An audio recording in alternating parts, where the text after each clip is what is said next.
Olá, leitores e seguidores do Hoje Paraná. No Hojecast dessa semana, um escândalo do INSS. Um esquema bilionário que desviou recursos de aposentados e pensionistas entre 2019 e 2024. Um prejuízo que beira os 6 bilhões de reais e causou a demissão de toda a cúpula do INSS e a queda do ministro da Previdência, Carlos Lupe. Para conversar sobre esse escândalo, as consequências jurídicas dele, o Hojecast recebe a advogada especialista em direito previdenciário, Fernanda Valério.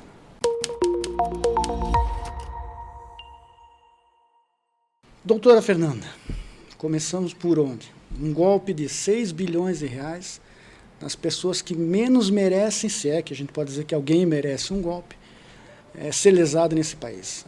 Aposentados, pensionistas, pessoas que trabalharam uma vida inteira para juntar aquele parco dinheirinho. Como é a logística desse golpe, o que se sabe até agora desse golpe, dessa fraude no INSS? Bom, André, primeiro, obrigado pelo convite, agradeço a confiança, estar aqui hoje conversando com vocês. Uma pena mesmo que o fundo aqui da nossa conversa seja uma notícia ruim, né? Pelo que nós estamos acompanhando das notícias, essa fraude começou ali em 2019, né? Quando o INSS possibilitou que descontos acontecessem na folha de pagamento da Previdência Social destinadas a associações e sindicatos.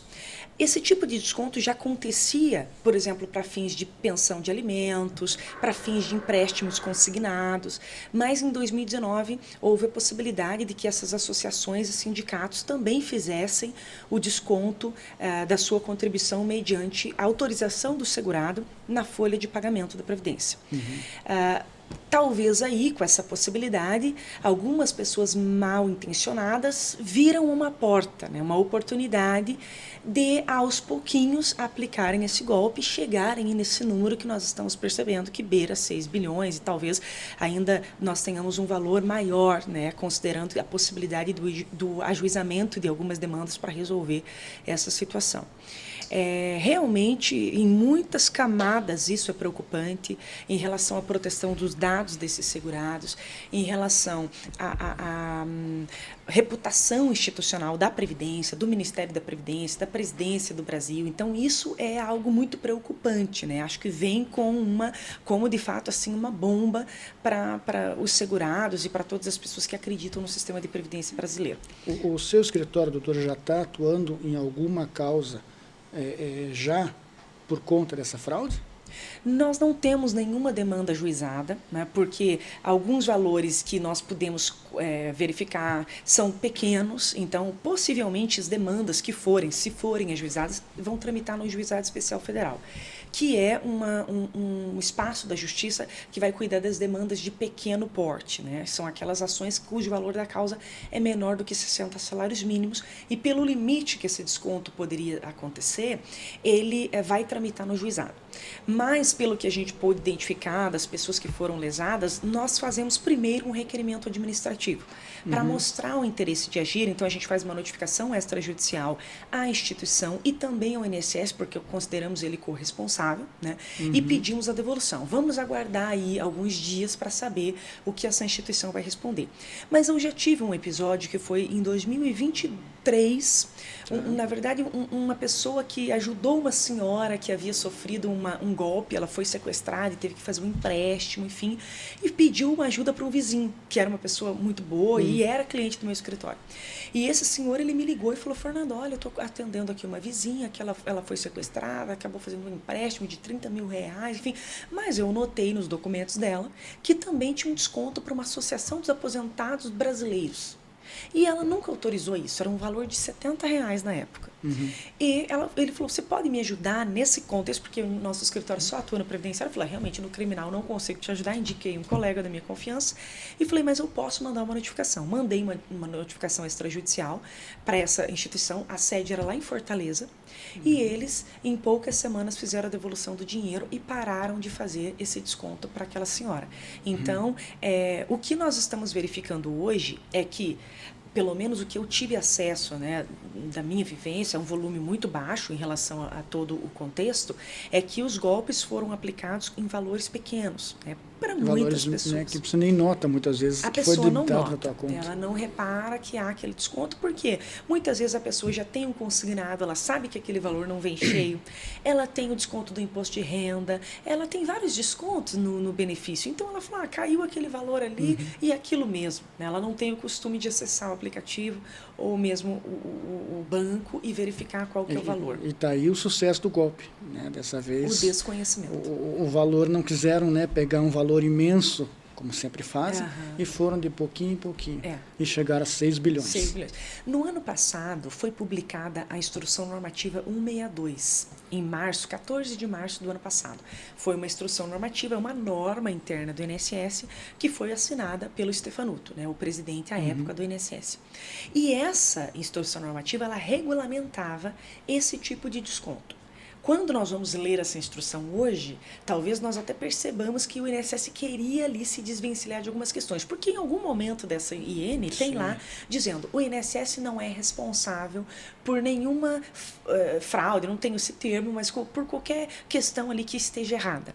Essa instrução normativa, ela diz como esse desconto poderia acontecer.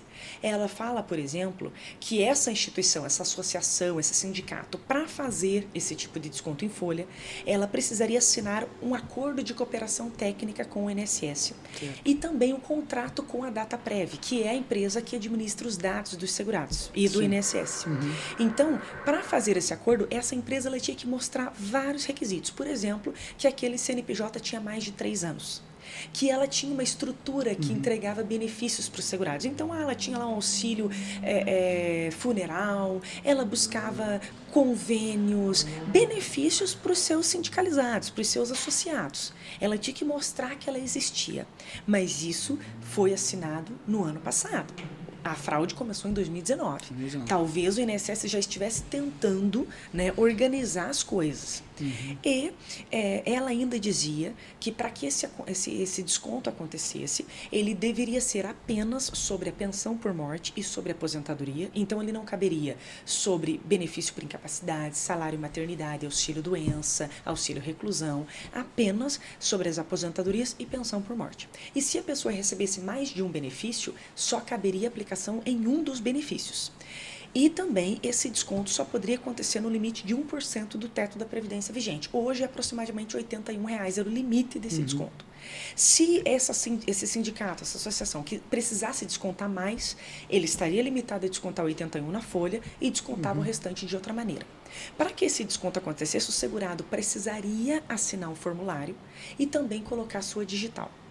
Como essa instrução normativa foi publicada quando a carroça já estava andando, ela deu um prazo para que as associações que já faziam o desconto se regulamentassem, mas se adequassem a essas novas normativas. Né? E aí, o que as notícias têm mostrado hoje? Que essas associações elas foram criadas no meio do caminho, ou seja, não atendia esse prazo, que essas associações fraudaram a assinatura desses segurados e que também algumas elas nem tiveram assinatura, elas não tiveram autorização.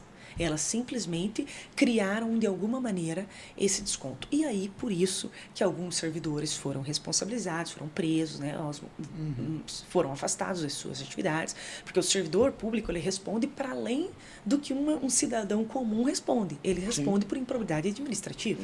Né? E agora, doutora, veja, o governo demitiu a cúpula do INSS, o ministro caiu, né? O governo tem dito que vai devolver esse dinheiro para a conta dos segurados, dos aposentados, enfim, mas esse dinheiro vem de onde? E por que os sindicatos que receberam todo esse dinheiro, e aí se dividiram, e com quem dividiram, não dá para a gente entrar no mérito. Mas os sindicatos, até agora, pouco se falou dos sindicatos. Não seriam os sindicatos que, além de devolver essa dinheirama toda, deviam ser responsabilizados criminalmente, judicialmente, juridicamente? Sim, eles serão responsabilizados, né? Nós vimos notícias de que alguns empresários já foram presos, contas foram congeladas, bens estão restritos, né? Então há uma corrida para que esses bens sejam recuperados para tentar garantir um retorno desse valor para os cofres da Previdência, caso o governo federal tenha que arcar com essa devolução. E a promessa do novo presidente do INSS é que essa devolução vai acontecer em uma maneira rápida. Atualmente, todos os acordos de cooperação técnica estão suspensos e o governo informou que os descontos que aconteceram no mês de abril já serão devolvidos na folha de pagamento de maio. Né? Rápido. Né? E isso o governo federal, com a data breve, tem condições de fazer, porque ele coloca alguns comandos no sistema, identifica essas pessoas e faz essa devolução desses valores. Eu acredito que essas pessoas elas vão trazer algumas defesas, né? Até que nós cheguemos à execução desses processos, desses bens, né? A devolução, o pagamento, nós teremos um tempo. Talvez o INSS vai fazer uma devolução agora por conta de uma reputação institucional. Ele vai criar, talvez, critérios. Vamos devolver primeiro para as pessoas que são pensionistas, vamos devolver primeiro para as pessoas mais idosas. Ele vai criar aí uma forma de devolução e depois ele vai buscar a responsabilidade dessas empresas. Por quê? Como o INSS tinha obrigação, até mesmo por conta dessa portaria, de averiguar se essa instituição existia, ele responde. Hoje nós já temos em trâmite um processo na TNU, que é a Turma Nacional de Uniformização de Jurisprudência. É um órgão que pacifica o entendimento do juizado, esse órgão da justiça que cuida das causas de menor valor financeiro. E já tem um processo tramitando lá que busca julgar se o INSS tem ou não responsabilidade nesses casos. Essa decisão possivelmente vai atender todas as outras demandas. Hoje, se uma pessoa for buscar justiça para buscar essa devolução, o primeiro passo provavelmente é que a justiça vai querer saber se ela já pediu administrativamente, para cumprir um requisito da ação, que é o interesse de agir. Ela tem que mostrar que essa entidade resistiu a fazer a devolução. Tá. E depois a justiça ela vai talvez suspender esse processo para que esse julgamento que está lá na TNU valha para todos os outros que forem falar do mesmo tema. É uma possibilidade que isso aconteça. Né? Só que, claro, que isso vai trazer um outro reflexo, que é o grande valor, né? Que isso significa. Se fosse talvez um número menor, talvez o entendimento fosse diferente. Então, a gente entende que, às vezes, o fator financeiro também impacta nas decisões judiciais, embora isso não devesse acontecer. Mas a gente vê que acontece. A senhora estava me contando que o INSS é hoje o maior réu do Brasil. Explica melhor, como assim o maior réu? Significa o quê? Não é uma entidade, não é um órgão seguro, o aposentado, o pensionista, aquele que contribui, precisa se preocupar com alguma coisa, porque é uma informação que causa um certo impacto. Olha, o CNJ, que é o Conselho Nacional de Justiça, ele faz toda a gerência do sistema de justiça brasileiro. E ele tem lá um portal chamado Justiça em Números. Então, ele calcula quantas ações tramitam, quantos processos tem na mesa de cada juiz. Né? E ele sabe, ele tem essa informação, que o INSS é o maior réu. Na realidade, eu acredito que não é um motivo de grande preocupação para o segurado, mas ele fala, na verdade, sobre a incompetência do INSS gerir a via administrativa. Porque o INSS não existe para negar benefícios.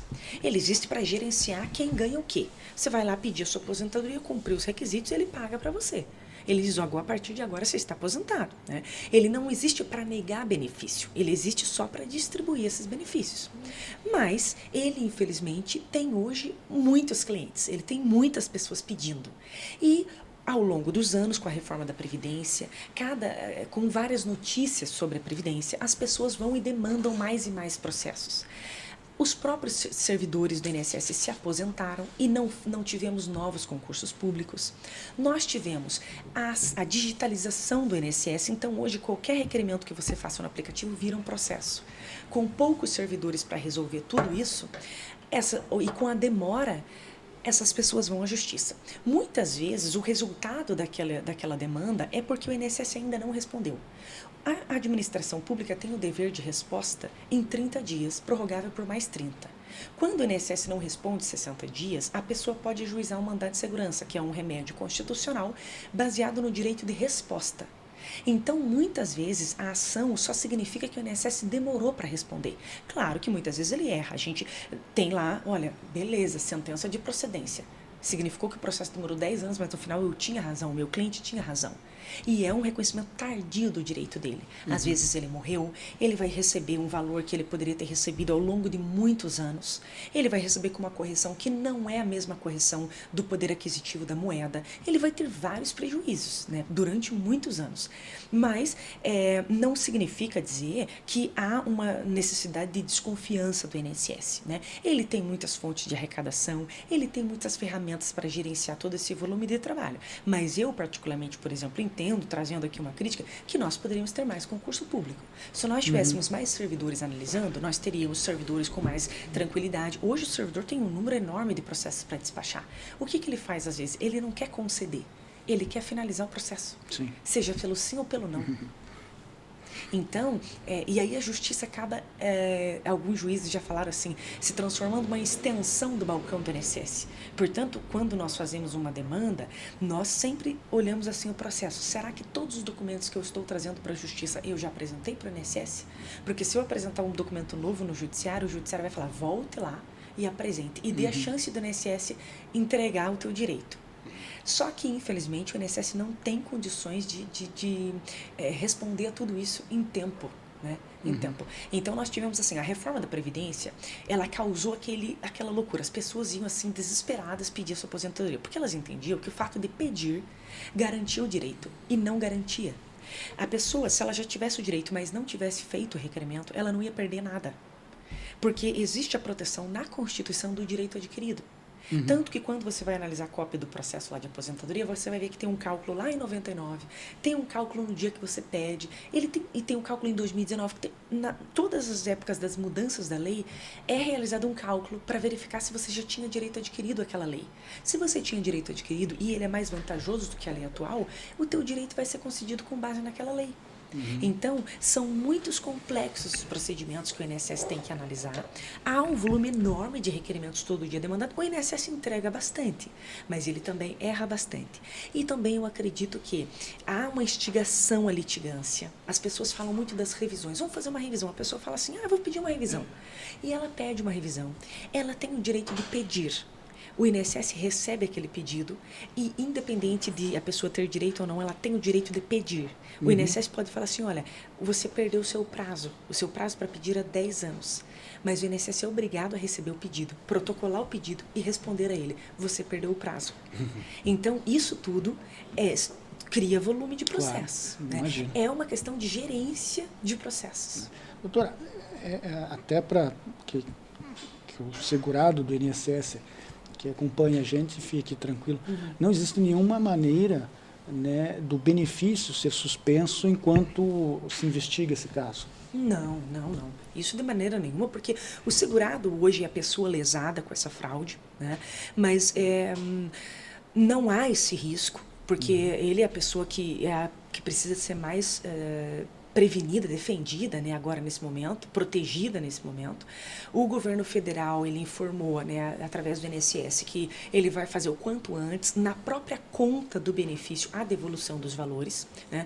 E hoje nós estamos tendo notícia de que algumas pessoas estão se passando por servidores do INSS para querer fazer devoluções, estão pedindo as informações e pedindo o pagamento de taxas. Um novo golpe em cima do golpe. O golpe em cima do golpe. O golpe em cima da fraude. Né? Da fraude. Então isso tem que ter assim, muito cuidado de não passar os seus dados para ninguém.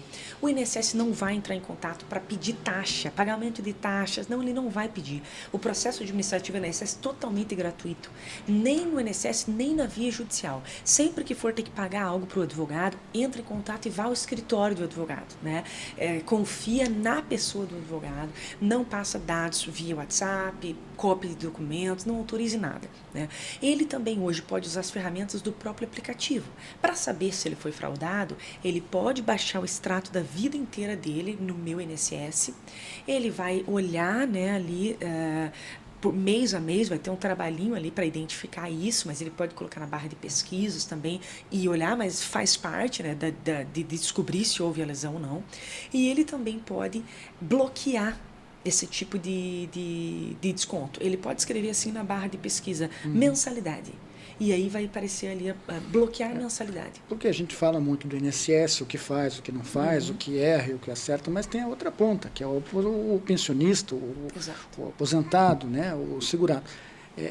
Precisa também estar um pouco atento ao que acontece na sua própria conta do INSS. A senhora está dando conselhos, né, importantes aos aposentados. São conselhos que você observe o seu aplicativo, fique atento ao que está sendo descontado e o que não está. Se a gente também não fizer a nossa parte, né, doutora, depois vai querer demandar. Sim. Na verdade, no direito temos um conceito chamado dever de cuidado.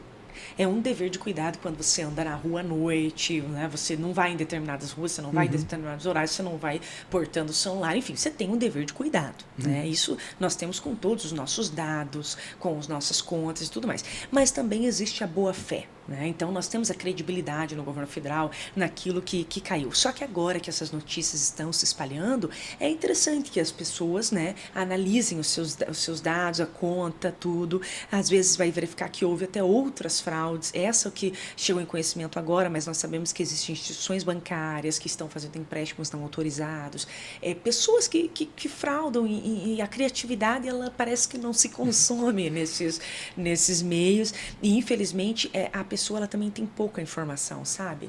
Ela acaba entrando ali naquele... normalmente essas pessoas que vão aplicar esses golpes, elas criam um senso de urgência. Elas dizem assim, olha, vai sair amanhã. Se você pagar agora, a taxa vai sair, mas você vai receber amanhã. E não existe nem no INSS nem na Justiça esse tipo de urgência e, sabe, uma forma acelerada de resolver as coisas. Tudo é feito com muito cuidado, porque se acontecer um erro, ele vai acontecer em escala e vai acontecer por muito tempo. Porque a pessoa, ela foi uma instituição bancária, ela assinou os documentos e ela vai começar a viver a vida dela de aposentado, né? E na Justiça também há todo um cuidado de como o pagamento é feito, porque o INSS entrega os valores, a União entrega para o tribunal gerencia o pagamento disso ou numa requisição de pagamento ou em precatório. Então, tudo isso tem os procedimentos, né, que são tradicionais para ter a segurança. Dependendo do valor, inclusive, tanto na via administrativa como judicial, passa pela controladoria, né, por todo um dever de cuidado também do tribunal que está gerenciando esses recursos, né? Mas é uma pena em muitas formas que isso tenha acontecido, porque a gente vê que a credibilidade do INSS ela fica muito abalada. Né? Isso é ruim, né? Muito ruim. Gera uma desconfiança muito grande da população. Desconfiança. E as pessoas elas falam, eu não vou pagar isso porque eu não vou me aposentar, eu não confio mais no governo. Infelizmente, a gente tem esse tipo de narrativa, né? Que é muito prejudicial para o governo, para o INSS e para todo o segurado, né? Pelas notícias, né, que eu vi, assim, que começou uma pesquisa sobre isso na Bahia, a partir de uma senhora que ficou muito indignada ao notar o desconto de uma instituição que ela não conhecia, que ela não fazia parte, que ela não recebia nenhum benefício. E ela começou a falar, olha, tem que investigar, o Ministério Público tem que investigar. Quando a polícia foi investigar, a Polícia Federal foi investigar, realmente era uma rede... O tamanho da encrenca. Enorme.